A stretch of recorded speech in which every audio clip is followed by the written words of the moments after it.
Nasaan ang perang ninakaw? Anong pabor ang hiningi? Isipin nyo, dahil sa pagtulong sa isang taong may paninindigan na kasama ko sa Kongreso, kasama ko nakipaglaban sa maraming bagay, ang pagbaba ng presyo ng kuryente, pagbaba ng presyo ng tubig, kasama ko si Dante Marcoleta. Kaya ako tumulong para maging siya senador ng ating Republika ng Pilipinas.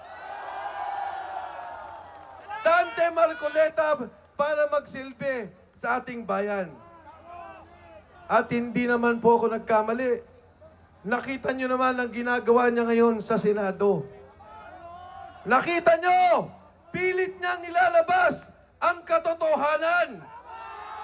Nakita nyo, pilit niya at gusto niya may kulong ang mga nagnakaw sa ating bayan. Isipin nyo mga kasama, ang mga senador, pag tiningnan nyo sa COMELEC ang statement of contribution, mga tumulong sa kanila, wala sa kalingkingan ang pera ni Dante Marcoleta. Ang ginastos sa kampanya, wala sa kalingkingan ng pera na ginastos nila at tumulong sa kanila.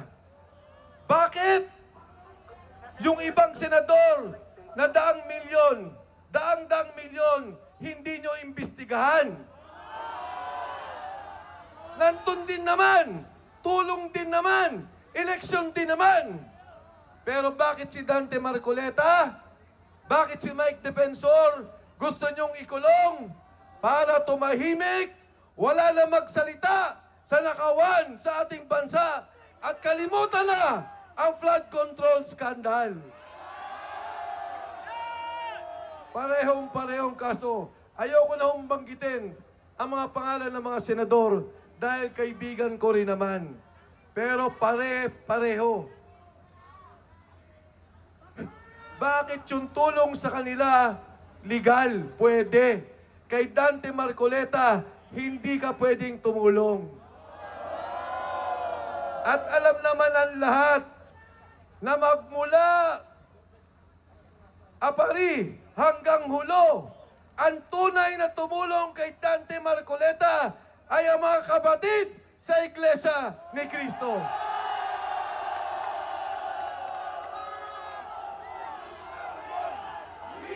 We are one!